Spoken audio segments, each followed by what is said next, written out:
Alycats and new viewers. Today I am telling you my favorites for the first part of September 2017.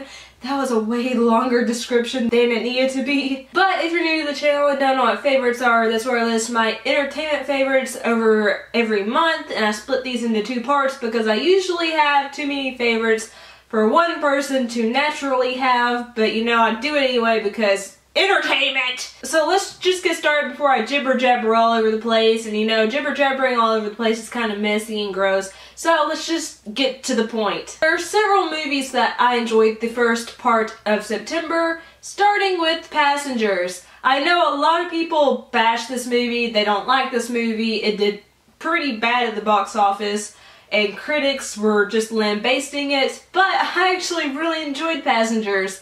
I love Chris Pratt and Jennifer Lawrence. I'm a fan of the director Morton Tildum, and I thought the effects work was beautiful. I love the story. Yeah, Jim, played by Chris Pratt, makes a shitty decision, but if you think about it, a lot of people would make that decision in hindsight.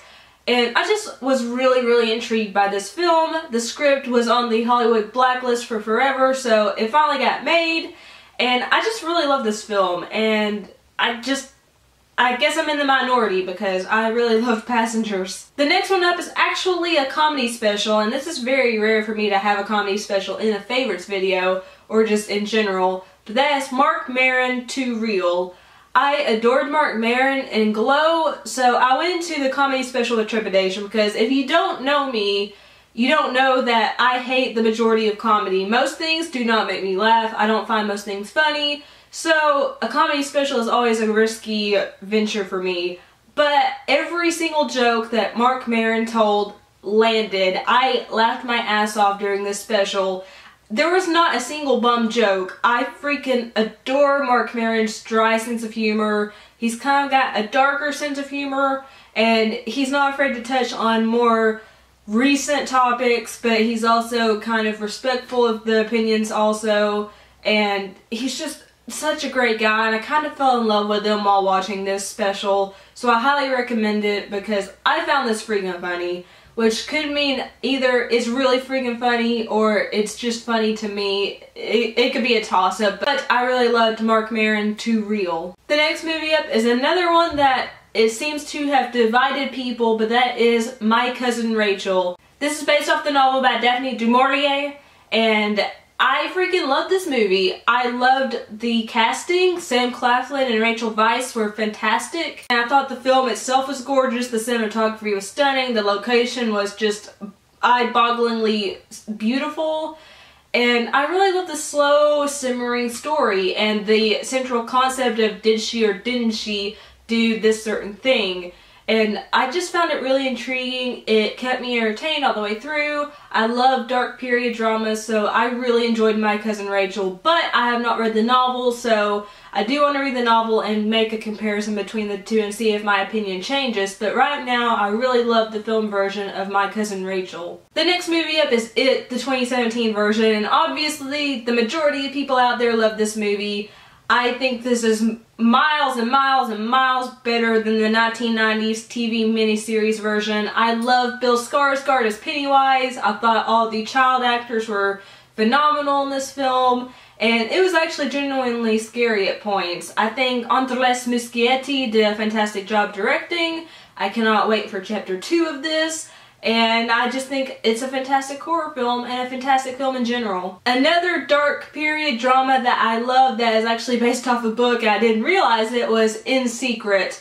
In Secret is actually based off of Thérèse Raquin, and it's just a fantastic story. It's got a phenomenal cast. The cast is comprised of Jessica Lange, Elizabeth Olsen, Oscar Isaac, and Tom Felton. Again, I was really invested in this story. There's a very passionate love triangle in this film, and it's just so dark at points, and now I really want to read Thérèse Raquin to see how it compares to In Secret. The next one up is a documentary, and that is David Lynch, The Art Life. This is obviously a documentary about David Lynch. I am a huge David Lynch fan, and if you're going into this documentary expecting him to talk about his films, you'll be disappointed because he barely mentions his film work.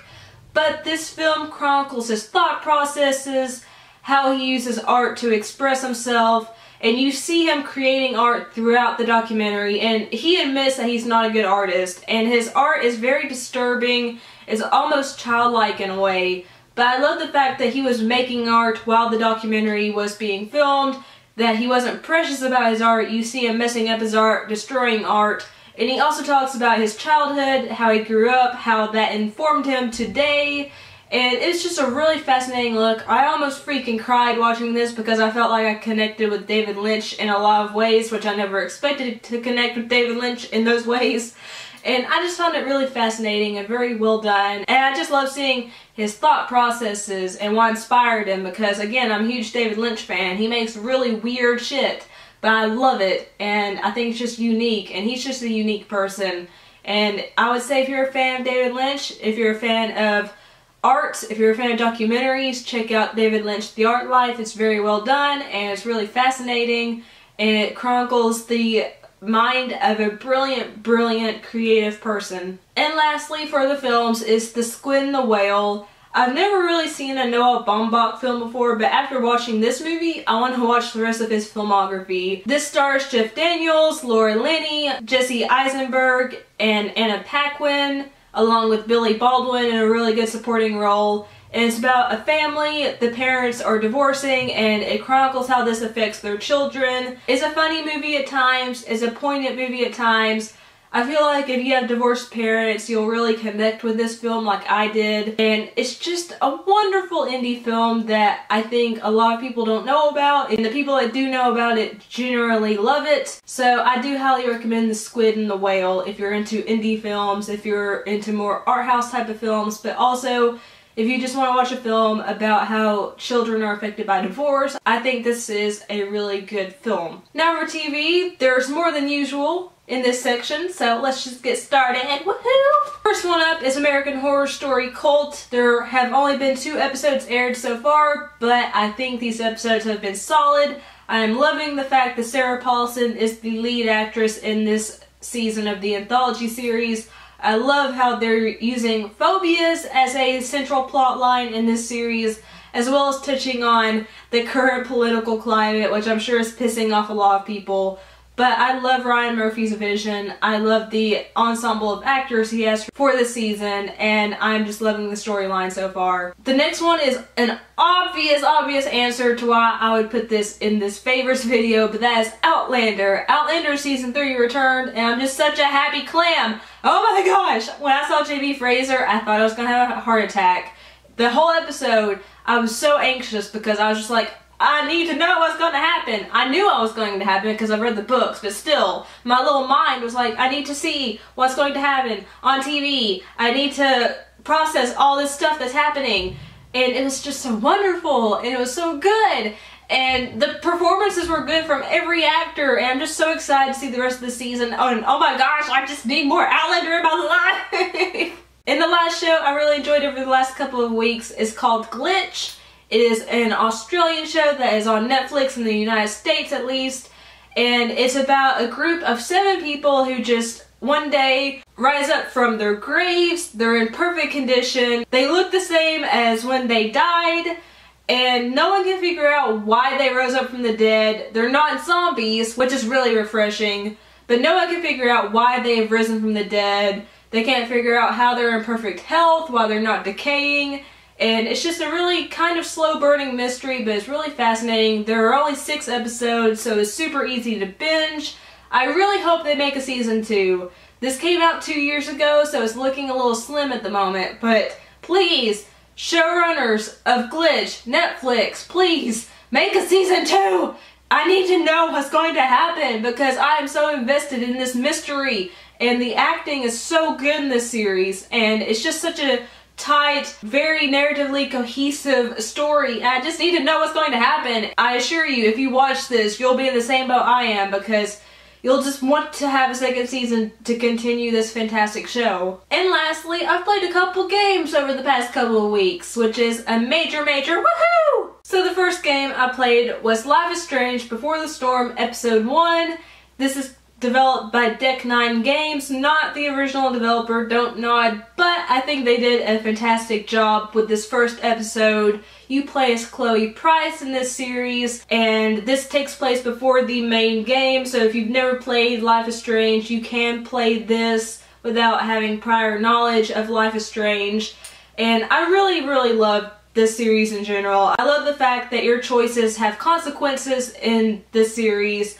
I really loved playing as Chloe because she is a very sassy character, but she's also got a dark past. And in this series, it's chronicling her relationship with Rachel Amber, a character who is mentioned in the main game, but you never actually see. No, I'm not talking to you, phone. And I really love the system they have where you can basically backtalk someone and you insult them, and if you win the argument. That's a really fun system in my opinion. I love the narrative so far. The soundtrack by Daughter is fantastic, and I'm just so in love with this series. I need the final 2 episodes already because I just need it. I just need it. And the other game I played this month was Enchanted, The Lush Legacy. I freaking adore the Uncharted games, and I love this spin-off game. This stars Chloe Fraser and Nadine Ross, who were supporting characters in the main Uncharted games. But this time they take the lead, and they're trying to find the Tusk of Ganesh, and they travel to India, and it's just their adventure trying to get the Tusk and dealing with this group of men led by this really terrible man named Asav.